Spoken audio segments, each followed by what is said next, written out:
যখন অশ্লীলতার মহামারী ছড়িয়ে পড়বে তখন আলেম জালেম সব ধ্বংস। তো এটা ছড়িয়ে পড়ার মূল বিষয়টা হচ্ছে পর্ন। এই পর্ন এবং নীল সভ্যতা, নীল দর্পণের মধ্য দিয়ে সারা ওয়ার্ল্ড ওয়াইড আজকে এটা ছড়িয়ে পড়েছে। মুসলিম কান্ট্রিগুলোতে এগুলো ইউজিং দিন দিন বাড়ছে। সো এটাকে কিভাবে ব্লক করবে? যদি উপর থেকে ব্লক না করে, যদি উপর থেকে ব্লক না করা হয়, তাহলে আপনাকে আপনার সেলফোনে, আপনার পিসিতে, আপনার ল্যাপটপে এমন সফটওয়্যার বা কিছু ইনস্টল করতে হবে যে এগুলো যেন দেখা না যায়।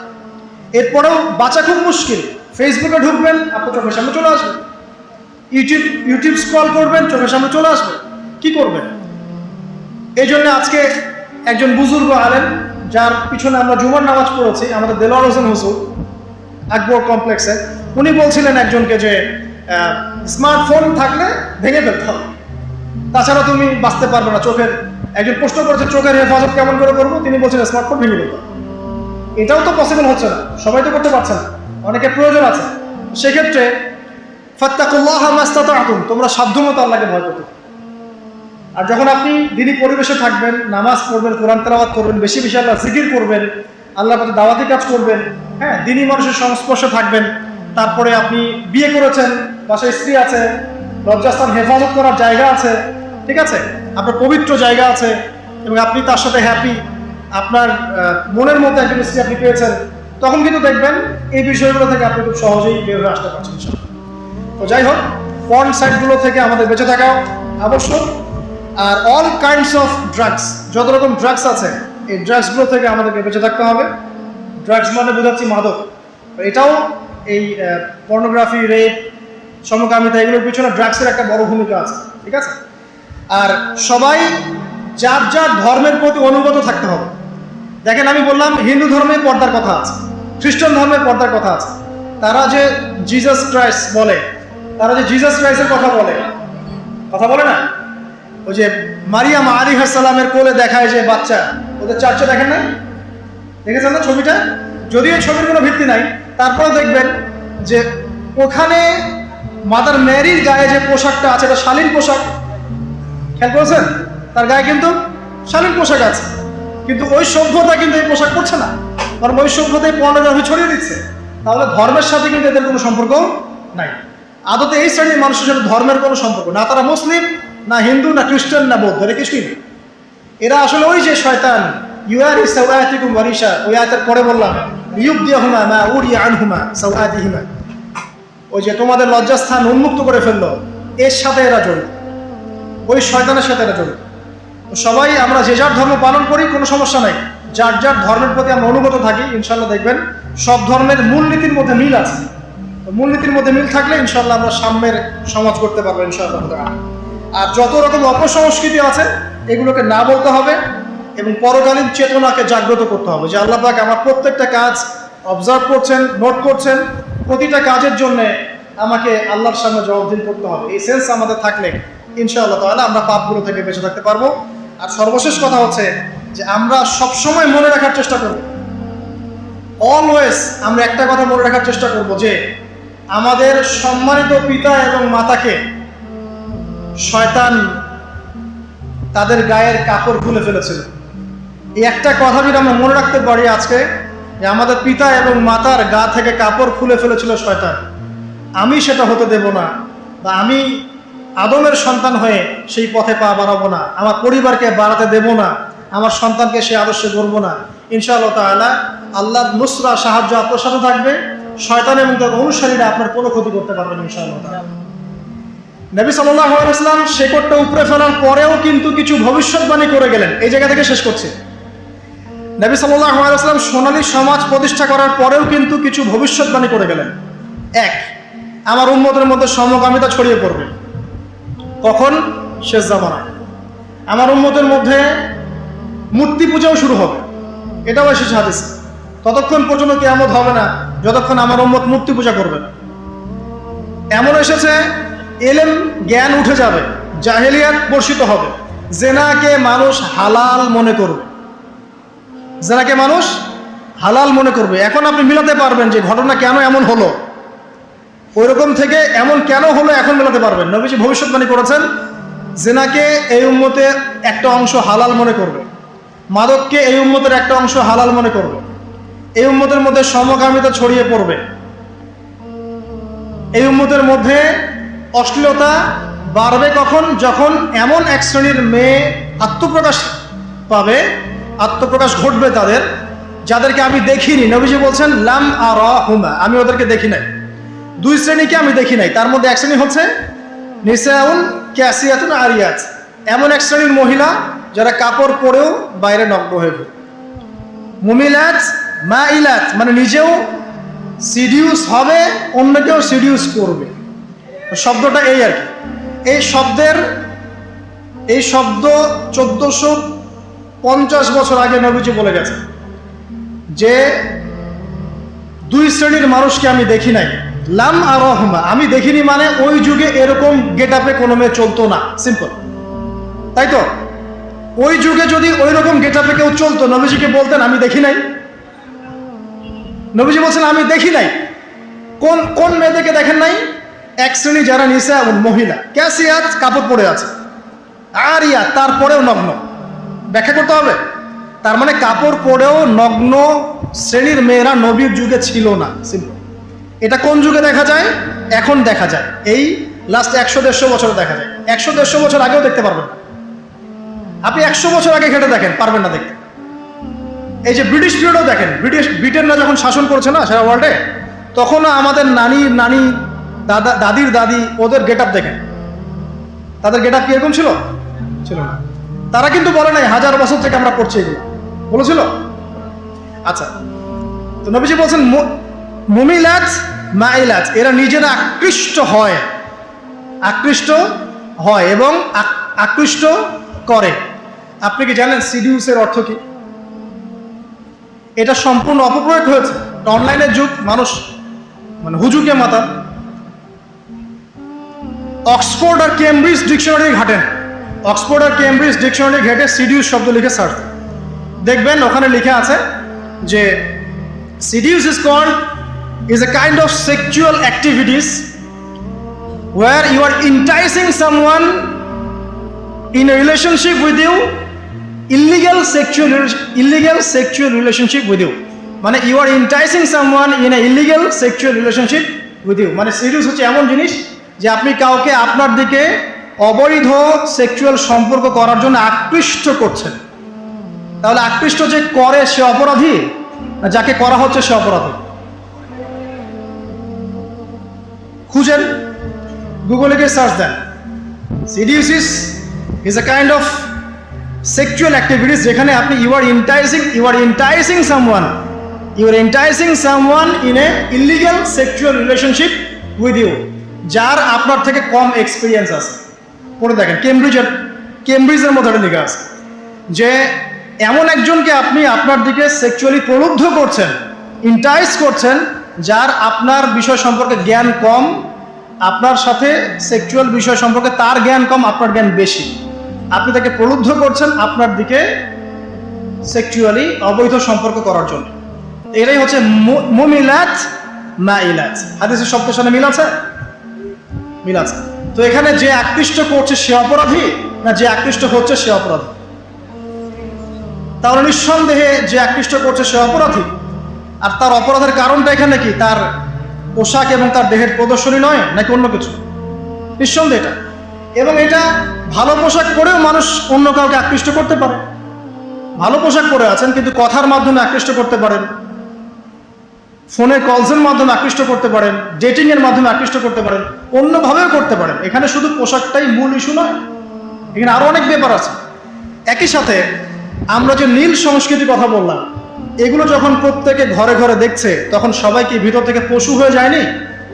তখন তো খুব সহজেই একটা মানুষ প্রলুব্ধ হবে এবং তখন ধর্ষণ বাড়বে, জেনা বাড়বে, পরকীয়া বাড়বে এবং এই পরিসংখ্যানগুলো বাড়তে থাকবে। এখানে সলিউশন কে দিবে? সলিউশন দিবে শুধুমাত্র সেই সভ্যতা যে সভ্যতার সময় জেনার হার ছিল 0.00001%। ওই সভ্যতা যখন রেপের হার 0.00001%, সুদের হার 0.00001%, দুর্নীতির হার 0.00001%। এটা কোন সভ্যতা? এটা ওই খোলাফায়ে রাশেদার সভ্যতা। ওইখানে রেয়ার একটা মানুষ খুঁজে পাওয়া যায় মদ খায়, একটা মানুষ খুঁজে পাওয়া যায় হয়তো জেনা করেছে, একটা মানুষ খুঁজে পাওয়া যায় দুর্নীতি করেছে। 99% পিউরিফাইড। তো ওই সভ্যতা কিসের আলোকে এরকম হলো, আর এখন কেন হতে পারছে না? এটা প্রশ্ন না, এটা বড় কোশ্চেন। তাহলে এখন আমরা আসি সমাধান কিভাবে করতে পারি, মানে কি কি কাজ করলে আমরা আসলে ওই জায়গায় যাওয়ার, আল্লাহ যদি চান কবুল করেন, আমরা ওই জায়গায় যেতে পারবো ইনশাআল্লাহ আযজা ওয়া জাল। তার জন্য আমি কিছু পয়েন্টস ফাইন্ড আউট করেছি। যারা জ্ঞানী আছেন তারা আরো অনেক পয়েন্টস ফাইন্ড আউট করতে পারবে, এটা আমার ক্ষুদ্র জ্ঞানের প্রচেষ্টা। ওয়া তাওফীক ইল্লা বিল্লাহ। প্রথম যেটা, সেটা হলো, দেখুন যে প্রথমে আমাদের জ্ঞানের স্বল্পতা আছে।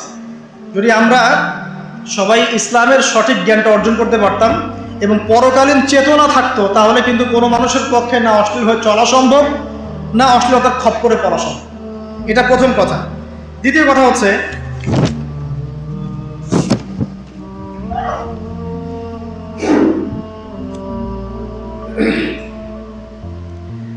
জ্ঞানের সাথে আমাদের আমলের ধারাবাহিকতা লাগবে।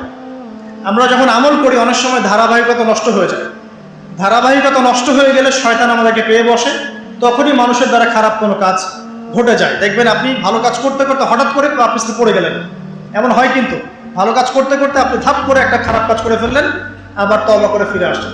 তওবা করে ফিরে আসবেন নিঃসন্দেহে, কিন্তু আমলের ধারাবাহিকতা বজায় রাখা খুব ইম্পর্টেন্ট। 3 নম্বর দেখুন সলাৎ। সলাৎ যখন আমরা 5 ওয়াক্ত মসজিদে আসবো, আমাদের আধ্যাত্মিক জগৎটা, আত্মিক জগৎটা পরিশুদ্ধ থাকবে, তখন ইনশাআল্লাহ তাআলা আল্লাহর বিধান মেনে চলা আমাদের জন্য সহজ হবে ইনশাআল্লাহ। 4 নম্বর বলতে পারি কোরআনের সংস্পর্শ। কোরআনের সংস্পর্শে যখন আমাদের যুব সমাজ থাকবে, ইনশাআল্লাহ তাআলা তারা আল্লাহর হুকুম আহকামগুলো মেনে চলতে পারবে এবং শয়তানের ওই খপ্পরগুলো থেকে তারা বেঁচে থাকতে পারবে ইনশাআল্লাহ আযজা ওয়া জাল। এরপরে আমরা বলতে পারি ইসলামিক অনুশাসনের কথা।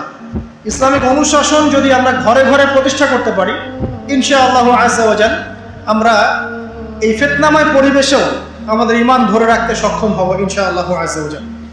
দ্বীনি শিক্ষা এবং দ্বীনি পরিবেশ, দ্বীনি শিক্ষা এবং দ্বীনি পরিবেশটা এইসব অশ্লীলতা রোধ করার অন্যতম নিয়ামক হবে ইনশাআল্লাহ।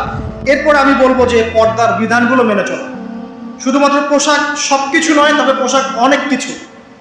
পোশাকে সবকিছু নয়, কিন্তু পোশাক কিন্তু অনেক কিছু, ঠিক আছে?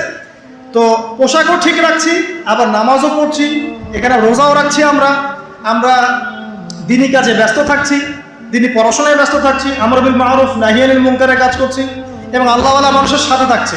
তখন দেখবেন আত্মিক জগৎটা আল্লাহর নূর দ্বারা পরিপূর্ণ হবে ইনশাআল্লাহ। তখন আপনি জেনা, ব্যভিচার, পরকীয়া এগুলো থেকে দূরে থাকতে পারবেন ইনশাআল্লাহ, পথ ছাড়তে পারবেন ইনশাআল্লাহ। এরপরে আমি গিয়ে বলবো যে বিয়ে সহজ করার ব্যাপার।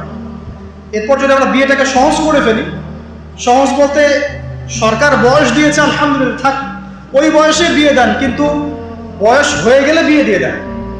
18 বছরে বিয়ের বয়স হয়ে যায়, আপনি এদিকে 32 পর্যন্ত অপেক্ষা করছেন কেন, 25 পর্যন্ত অপেক্ষা করছেন কেন? 18 হয়ে গেছে, 20 বছর আপনি বিয়ে দিয়ে দেন। যত দ্রুত আপনি যত সহজ করবেন বিয়েটাকে, তারা কিন্তু তাদের এই যে তারুণ্যের যে উন্মাদনা বলে একটা, তারুণ্যের উন্মাদনা, এখান থেকে তারা বেঁচে থাকতে পারবে এবং পাপিস্তানও থেকে তারা ইনশাআল্লাহ তাআলা সঠিক পথে থাকবে এবং তার পুরো ম্যারিড লাইফটাই কিন্তু ইবাদত হিসেবে গণ্য হবে। এখানে আমার ছেলে হোক বা আমার মেয়ে হোক, তার জন্য বিয়েটাকে সহজ করা উচিত। গার্ডিয়ানদেরকে রিকোয়েস্ট করবো এটা আপনারা করুন, আদারওয়াইজ আপনার ছেলে কখন দেখবেন অন্ধকার জগতে পা বাড়িয়ে ফেলেছে আপনি কিন্তু বুঝতে পারছেন না। আপনার মেয়ে অনেক আগেই বড় হয়ে গেছে, আপনি কিন্তু বুঝতে পারছেন না। এর মধ্যে সে অনেক ঘটনা ঘটিয়েও ফেলেছে, হয়তো আপনি জানেন না। এই কারণে বৈধ পথে ছেলে মেয়েদেরকে একটা ইসলামিক অনুশাসনপূর্ণ জীবন দিন, ইনশাআল্লাহ সুখী হবে ইনশাআল্লাহ। বিয়ের ক্ষেত্রে মোহরটাকে রিজনেবল করেন, এত উচ্চ মোহর দেওয়ার দরকার নেই যে ওটা পরিশোধ করার কোনো সামর্থ্য নেই। আর আমি বলবো যে এটার জন্য আপনাকে খুব বড় কোনো বিজনেস করতে হবে, বড় কোনো জব করতে হবে, জরুরি না। হালাল কোনো রিজিকের ব্যবস্থা হলেই আপনি বিয়ে করতে পারেন। আল্লাহ পাক বলেছেন যে বিয়ের পরে আল্লাহ নিজেই রিজিকের দরজা খুলে দেবে ইনশাআল্লাহ। তো এখানে ঘাবড়ানোর কিচ্ছু নাই। ওই যে বললাম তাকদির লেখা হয়ে গেছে, আপনার তাকদিরে যতটুকু রিজিক আছে এটার একটা দানা পৃথিবীতে রেখে আপনি মরবেন না ইনশাআল্লাহ।